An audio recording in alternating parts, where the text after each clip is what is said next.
ఓం నమో శ్రీ లక్ష్మీ వెంకటేశ్వరాయ శ్రీ మహాగణాధిపతియే నమః. గురవే సర్వలోకానాం భిషజే భవరోగిణాం నిధియే సర్వ విద్యానాం దక్షిణామూర్తయే నమః. ప్రేక్షకుల నమస్కారాలు తెలియజేస్తూ మనం ఈ వారం రాశి ఫలాలు తెలుసుకుందాం. ఈ వారం రాశి ఫలాలు మనం తెలుసుకుందాం. మరి తారీఖు జూలై 12 నుండి జూలై 18 వరకు గ్రహాల యొక్క పరిస్థితి చూసినట్లయితే వృషభ రాశిలో చంద్రుడు కుజుడు, అదేవిధంగా రవి బుధులు మిథున రాశిలో, కర్కాటక రాశిలో గురుడు, సింహరాశిలో శుక్రకేతువులు, అలాగే మీనరాశిలో శని, కుంభరాశిలో రాహు. అంటే చంద్రుడి యొక్క సంచారం మీకు వృషభ, మిథున, కర్కాటక, సింహరాశుల్లో ఈ వారం చంద్ర సంచారం ఉంటుంది. అయితే ఇప్పుడు మనం 12వ తారీఖు నుంచి 18వ తారీఖు వరకు అనుకున్నాం కాబట్టి ముఖ్యమైన పండుగల్లో 12వ తారీఖు మాస శివరాత్రి. ఆ రోజు తప్పనిసరిగా పగలు ఉపవాసం చేసి సాయంకాలం వేళ మరి శివ దర్శనం చేసుకుని నక్షత్రాన్ని చూసి భోజనం చేసి పగలల్లా కూడా ఉపవాసం చేయడం, శివ దర్శనం, శివాభిషేకం చాలా విశేషమైన ఫలితాన్ని ఇస్తాయి. అంటే రాత్రి చతుర్దశి ఉన్నటువంటి రోజు 12వ తారీఖు కాబట్టి మాస శివరాత్రి వచ్చింది. ఇంకా సావిత్రి వ్రతము అని 14వ తారీఖు సావిత్రి వ్రతం అని ఒకటి ఉంది.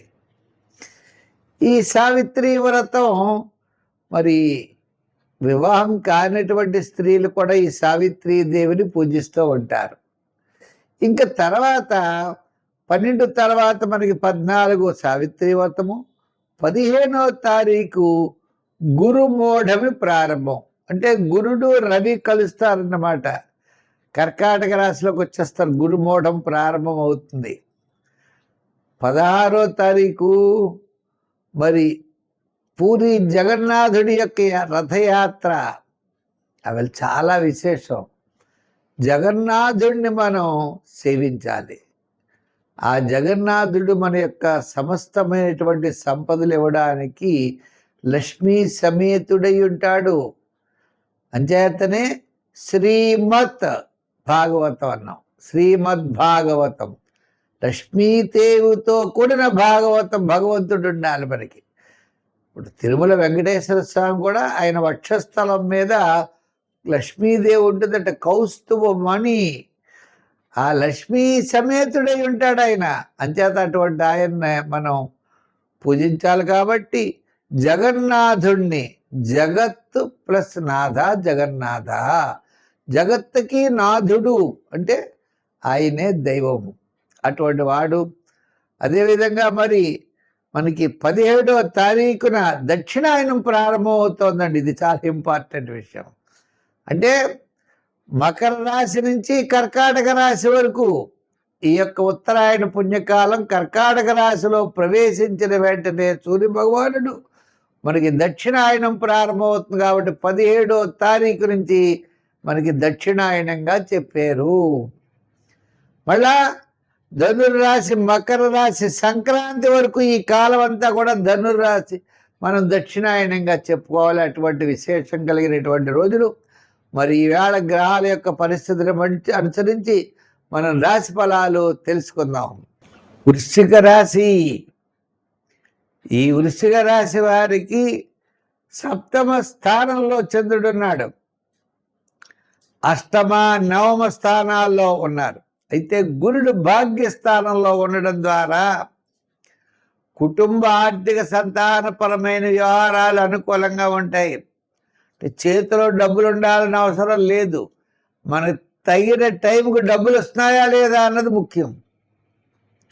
మనం అనుకున్నటువంటి పనికి పూర్తయిందా లేదా, ఆర్థిక ఇబ్బందులు ఉన్నాయా, బంధుమిత్రుల యొక్క సహాయ సహకారాలు అందుతున్నాయా లేదా, పబ్లిక్ రిలేషన్స్ ఎలా ఉన్నాయి, ఇని కొన్ని విషయాలు మనం ఆలోచించాలి.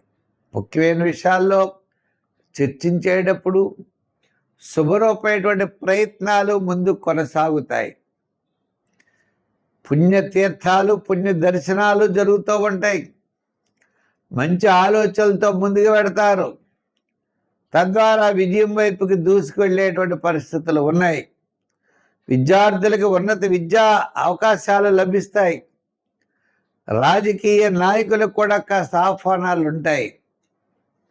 వృత్తుల వారికి పబ్లిక్ రిలేషన్స్ పెరుగుతాయి. వృత్తిని ఎలా డెవలప్మెంట్ చేసుకోవాలనేటువంటి ఆలోచన నలుగురితో చర్చిస్తారు. తద్వారా మీరు ముందుకు వెళ్ళేటువంటి పరిస్థితులు ఉన్నాయి. వ్యాపారాత్మకంగా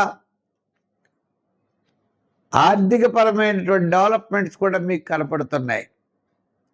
మనం కంగారు పడకూడదు, నిదానంగా ఉండాలి.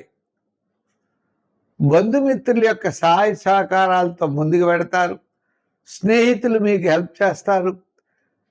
తద్వారా మీరు కాస్త ఉన్నతమైనటువంటి పురోభివృద్ధికి ఏదైతే ప్రయత్నాలు ఉన్నాయో ఆ ప్రయత్నాలు సక్సెస్ఫుల్గా ముందుకెళ్ళేటువంటి పరిస్థితులు కనపడుతున్నాయి.